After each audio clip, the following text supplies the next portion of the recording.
Well, hi there. Unfortunately, we had technical problems again and weren't able to bring you the live stream from church this morning at St. Mike's School. So this is again another re-record of the talk that I did there this morning, especially for you, for those of you who couldn't make it this morning. So we have been going through a book called Be Still by Brian Heasley, which is all about how you can spend time every day alone with God in a way that makes sense for your stage of life and your personality and all of those kind of things. I mean, been having a great time looking at a Sunday, discussing it on Wednesday, doing it each day in the week. Last week looked at Wonder. It was really fantastic. And this week we're going to look at Hiddenness. Hiddenness is not like a spiritual practice a lot of people have heard of. It's actually really important, and as we'll see, it actually defined a lot of what Jesus did. But before we get on to any of that, let's start with a bit of a teaching from Jesus. This one you can find in Matthew chapter 6, verses 1 to 6. So Matthew's Gospel is one of the historical accounts of Jesus' life. And in this section, we've got a long kind of sermon, a long kind of talk that Jesus gave. And this comes from there. So Matthew 6, beginning at the first verse. Be careful not to practice your righteousness in front of others to be seen by them. If you do, you will have no reward from your Father in heaven. So when you give to the needy, do not announce it with trumpets as the hypocrites do in the synagogues and on the streets to be honored by others. Truly, I tell you, they have received their reward in full. But when you give to the needy, do not let your left hand know what your right hand is doing, so that your giving may be in secret. Then your Father who sees what is done in secret will reward you. And when you pray, do not be like the hypocrites, for they love to pray standing in the synagogue and on the street corners to be seen by others. Truly I tell you, they have received their reward in full. But when you pray, go into your room, close the door, and pray to your Father who is unseen. Then your Father who sees what is done in secret will reward you. So Jesus, this person who we follow at Storyhouse Church, our whole thing is to be with Jesus, become like Jesus, do what Jesus did, is an interesting feature of his life and his ministry, and that is that he spent the first 30 years of his life in obscurity for 3 years of public ministry. 30 years in obscurity and hiddenness for 3 years of public ministry. And then during his public ministry, he would regularly withdraw from the crowds and go into the quiet places away from people. Now, if you or I were starting a global movement that was to change people's lives and to reach every nation on earth and to outlive empires and all these things that Christianity has done, I don't think our plan would be to keep ourselves hidden and to withdraw from crowds when they got too big, and to say some things that were incredibly challenging to those crowds, so much so that you ended up driving them away. But this is exactly what Jesus did do. In fact, we have this account, and the book that we've been following, Be Still, really recommend it, goes into a little more detail of this. But in John's Gospel, we have this account where Jesus' brothers confront Jesus because he has once again upset the crowd, sent them all away. And they're like, this isn't how you build a movement. This isn't how you should do things. This isn't how it should go. What you need to do is get yourself down to the capital city, Jerusalem. There's a big festival going on right now. Everyone will be there. Get yourselves a massive crowd. Do your influencer thing. Get a following. This is what we need to do to start this movement. Jesus' reply to them was, no, I'm not going to do that. I'm going to remain hidden. And so his brothers go off without him. And a few days later, he goes to Jerusalem, again in secret. And the interesting thing was that he said the reason for this was because the time wasn't right. There would come a moment where Jesus was to go public. And as we get closer to Easter, we know how that went down. And Jesus knew how that was going to go down. And the timing was not yet right. He was going to go public, but when it was the right time to do so. And he didn't need to go public right now.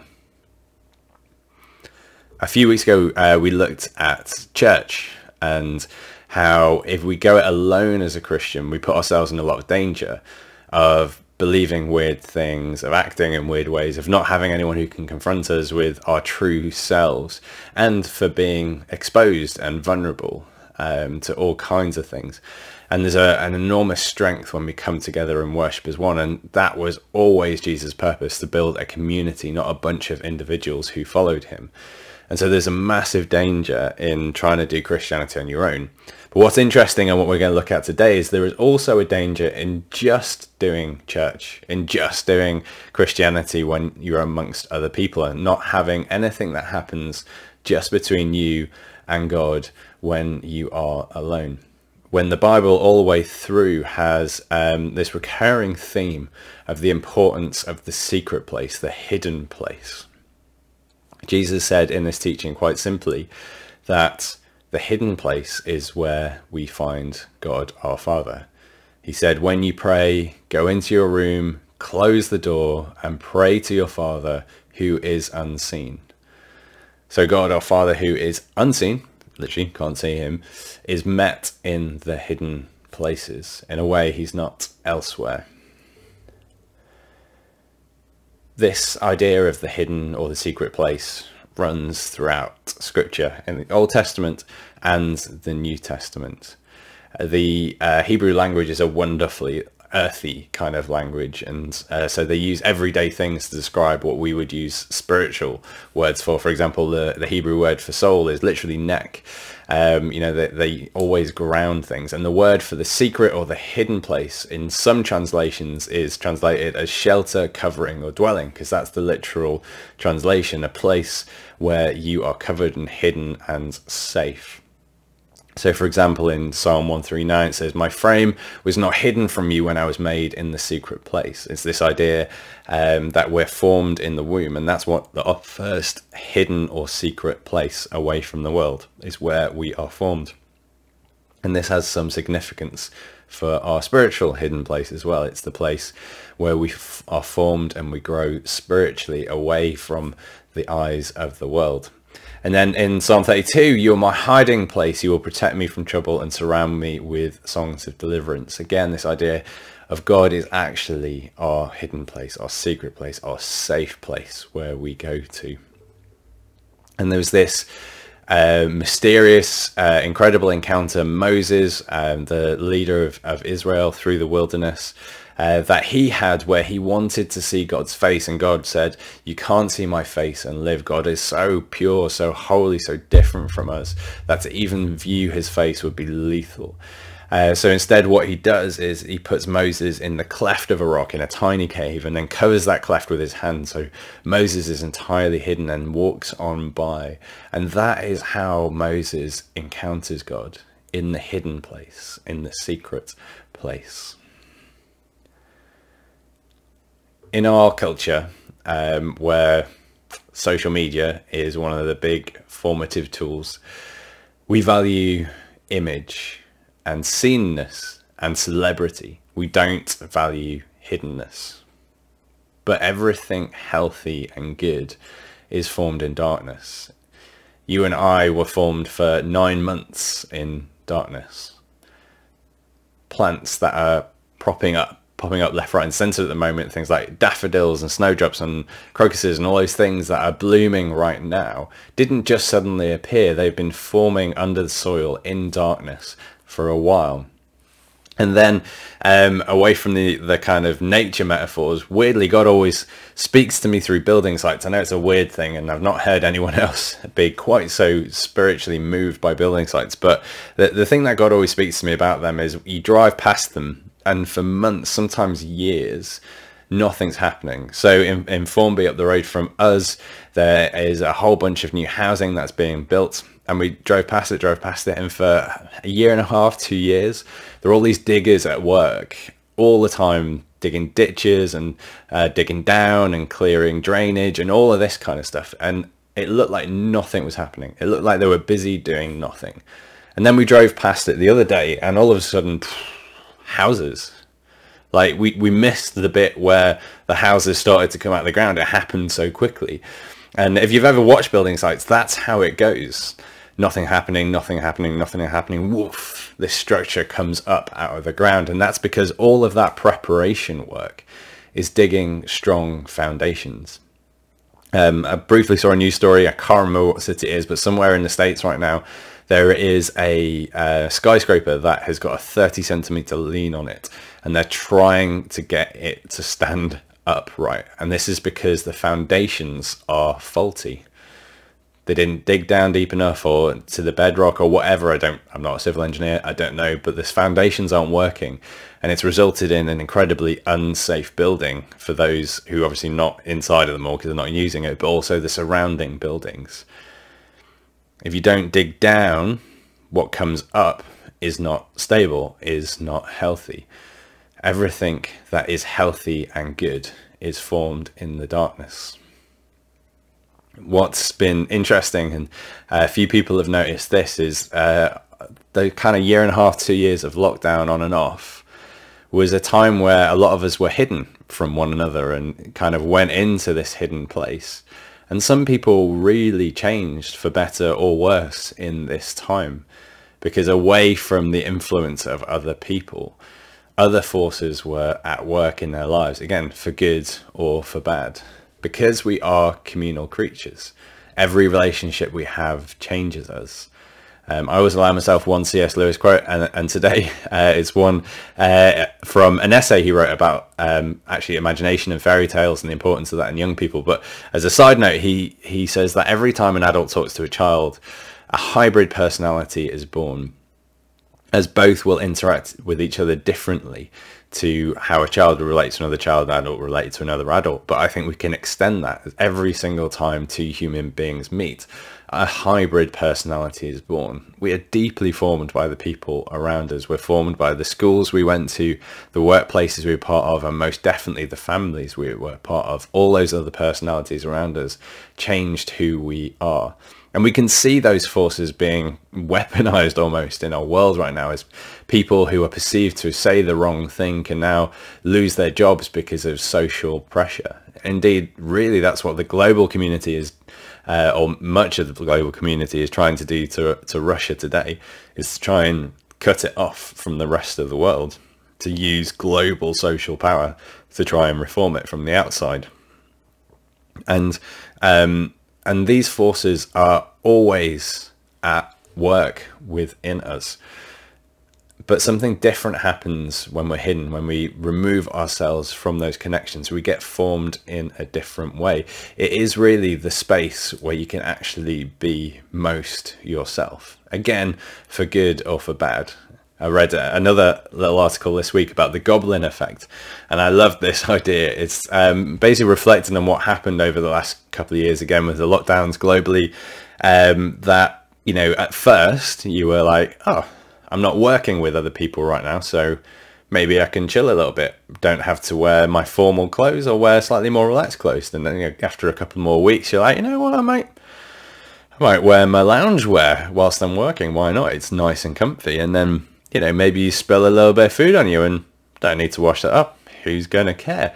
And suddenly all these kind of bad habits that, you know, you've longed to embrace come out. And before you know it, you're this goblin, this horrid looking creature, because you've had no social pressure trying to conform you. So you just kind of did whatever you want. And so you end up showing kind of like some of the worst parts of the real you. But here's the thing is, lockdown is ending, and some of these goblin people are having to re-engage with the real world and try and get some of their good habits back. And this is a spiritual law that the Bible points out, is that everything that is hidden will one day be brought to light. So the ultimate version of that is this day called judgment that God's people have always looked forward to, the day when God comes and makes everything right again and enacts justice on the earth. And at that point, everything that people did secretly will be exposed. But it's also just a rule of how things are.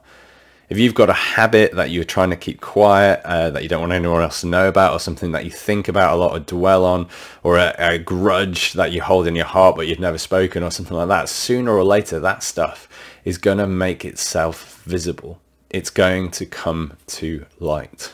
It can't stay hidden forever. Those things that happen in private will eventually form who we are in public, and we can only willpower it, white knuckle it, and keep ourselves quiet for so long. But the good news is that that same formative power can work for good if we have discipline around what we do in that hidden, in that secret place. Richard Foster, talking about the spiritual disciplines, he's a writer who writes a lot about these kind of things, says, because we lack a divine center, our need for security has led us to an insane attachment to things. What he's talking about here is when we are not rooted in God, then we will root ourselves in other things. And here he's talking about literally things. This is the effect where if you're feeling really bad, you might go and buy something to try and feel better. Or you think, if I have these things, then my life will be okay. But I would go even further than this and say, like, we often look for that rootedness in our social security and our social standing. So I know for me, there can be this anxiety around, am I okay with everyone? Have I upset anyone? But is everyone okay with me? And that can often drive my thinking and my acting, lead me to have imaginary arguments with people, or to, lose sleep over what that person might be thinking about me. And so it changes how I relate to other people. Jesus was talking about a group of religious leaders in his teaching, which he twice in our passage called hypocrites. A hypocrite was a word for an actor. And there's a possibility that Jesus actually coined the term hypocrite to mean someone who does one thing and actually believes another. He's saying their religion was practiced for external effect, for social standing, for what other people thought of them. Now, before we think that they're so different from us, if you actually take the time to look at what the Pharisees believed, they were pretty close to most mainstream Christians today. They were not some crazy out there religious group, but they shared a lot of the concerns that we did. But what Jesus points out in that form of religion is that it is ultimately for show.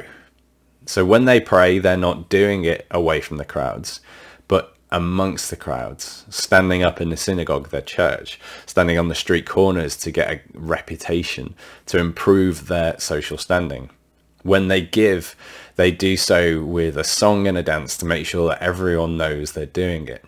If Jesus was teaching this today, I have no doubt he would talk about those who Instagram their good deeds, who help out a homeless person but video it or photograph it at the same time. And those people will say they're doing it to inspire good deeds in other people, but really they're just playing the social media game. When Facebook and Instagram added the like button, it changed everything. All of a sudden, life wasn't simply being shared online, it was being ranked. You were being measured by your peers. And so all of a sudden, life became this game, this performance where you had to get the approval of others, which has just accentuated this drive, this natural human drive, even further, that we end up doing everything we do for the approval of others. Now, in our culture, no one is going to pray on a street corner to improve their credibility. In fact, that's going to definitely drive things the other way. In a post-Christian culture, that is not something that's going to get you kudos. But, you might, if you're part of a Christian community, pray or not pray based on what other people think of you. So you might not pray because you think, I don't have the eloquent words, I'm not good enough to do this. Or you might pray simply to get the approval of other people. Both are bad motives. Both are doing the same thing the Pharisees did, as Jesus pointed out. It's acting. It's trying to make yourself look good in other people's standing, because your security is in your social standing and not in God, your Father. But Jesus makes this little joke that if we follow in his way, if we live only for the validation of our Father in heaven, we could become so unself-conscious that we could do things with our left hand that our right hand wasn't aware of. And if you, don't take that too seriously, just see that Jesus is making a bit of a joke here about how you can become so unself-conscious, even you don't know what is going on. And here's the amazing thing about Jesus, was he was able to say some incredibly hard things and live with immense criticism.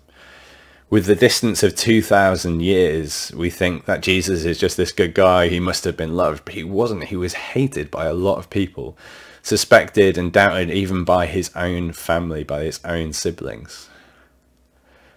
But he lived freely. He was still able to do what he needed to do, say what he needed to say, to let the crowd swell to enormous numbers and disappear back down to only 12. And that happened on a regular basis.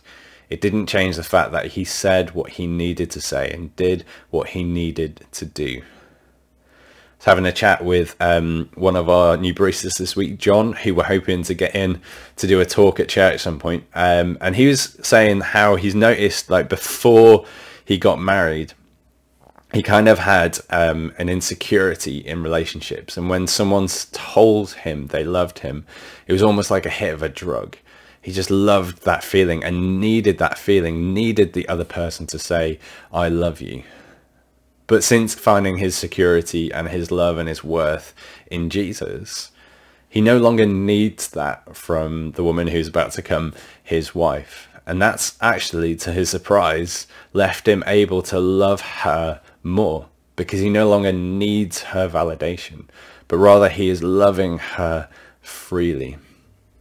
When we meet God in the secret place, we can wean ourselves off the drug of public approval, of needing other people to affirm us and the decisions we make. A good question to ask ourselves anytime we do something publicly is, who is this for? Is this for God, or is this for me? Is this for the people watching, or is this simply the right thing to do? Because as our culture drifts further and further from Christianity, if you follow Jesus or you are thinking about following Jesus, get ready for a great deal of rejection and unpopularity, because we're no longer the flavor of the month. And authentically following Jesus, with all the unpopular stuff that comes with that, will come with a great deal of rejection. And you need security, not in your social standing, in order to live that well.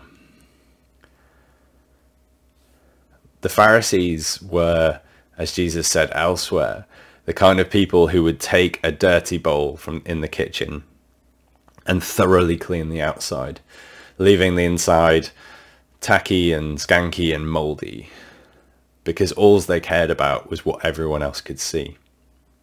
But Jesus said the spiritual rule of true spiritual growth is from the inside to the outside. A change of who we are at the deepest level will work its way out to what we do in the world. There's a really great book by Pete Greig called Dirty Glory, which has got lots of stories, contemporary and historical. And one of the historical ones is about this time of revival in the Hebrides. So revival is when God's power breaks out in an enormous way, and a culture that don't care much about God suddenly really care about God and want to follow Jesus. And these have happened every now and then in history, and every now and again in the British Isles. And the most recent of these was up in the Hebrides, and some of the people who were around at the time are still around today, and they're a bit older. And Pete Greig, who wrote the book, got to meet a couple who were around at the time, and they shared a story that is lesser known, of one of the characters who were involved, who's also lesser known, a guy called Donald MacPhail. And when everyone else was focusing on the preachers and the visible ministry, a lot of people actually point to the prayers of Donald MacPhail as the thing that saw more people come to faith than the famous preachers who were around at the time. And one story is recounted in the book, which has just lodged itself in my memory, really affects me. And it was this moment where one of these preachers was preaching in a police station, and basically people weren't bothered, weren't responding, weren't interested. And so he called upon young Donald, who I believe was only about 16 at the time, to pray. And so Donald prayed a one-word prayer, Father. And at this prayer, people turned back to Jesus. There was this powerful experience of God in the room. People wanted to make themselves right with God, were confessing things they had done wrong.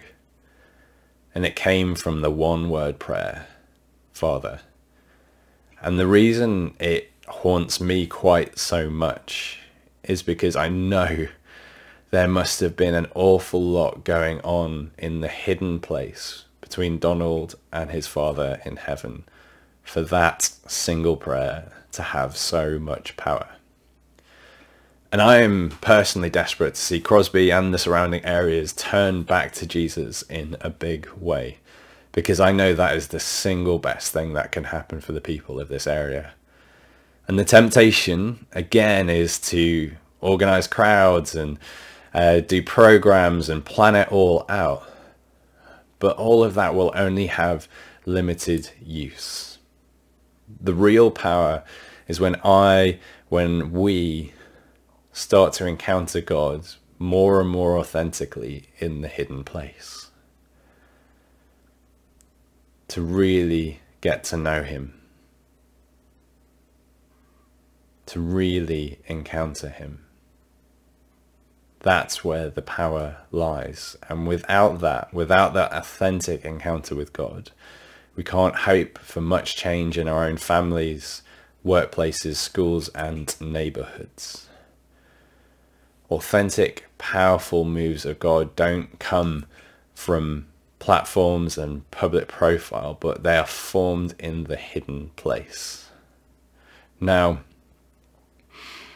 when you encounter God alone, a lot of people, myself included at times, would expect to find a God who is angry or disappointed in us. It's really common. Because we've all done things we're not so proud of, and if we let our defenses down for a moment, what we're often feeling is shame, pushing us away from others and away from God. But again, what Jesus is really clear about is that what God really wants is us, and our presence, and some time alone with us. God loves you. God likes you. God wants to spend time with you.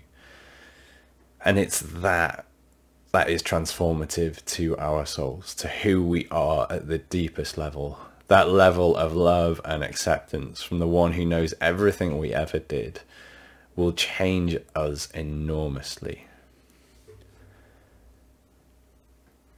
There's another chapter in this book, Be Still, that we're recommending, which talks about perseverance. And if you do have it, or you want to go off and buy it, it's worth a read. But to give you a quick outline, it comes back to something that we felt really important. At the start of the year, we really felt like God was calling us to a deeper encounter with him and a deeper encounter with one another.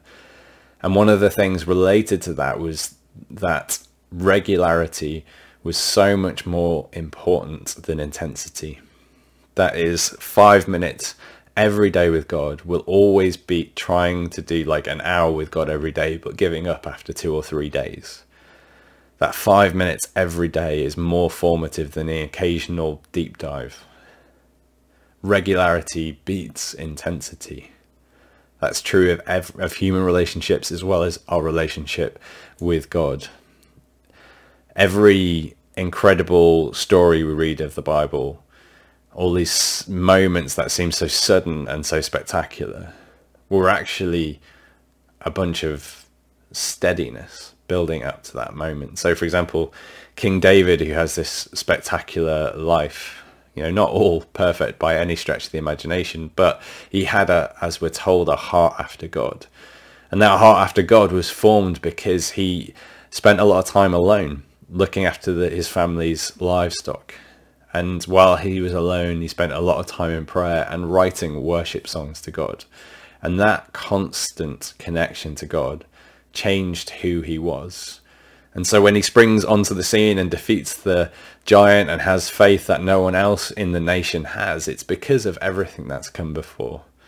Every suddenly has a constantly behind it. Again, we live in an instant culture, one where we want gratification and results now. But this stuff works like organic growth does. You cannot force a plant to grow. It will grow at the pace it will grow. All you can do is water and feed it. It's the same with ourselves. Constancy beats intensity. You cannot force your own spiritual growth.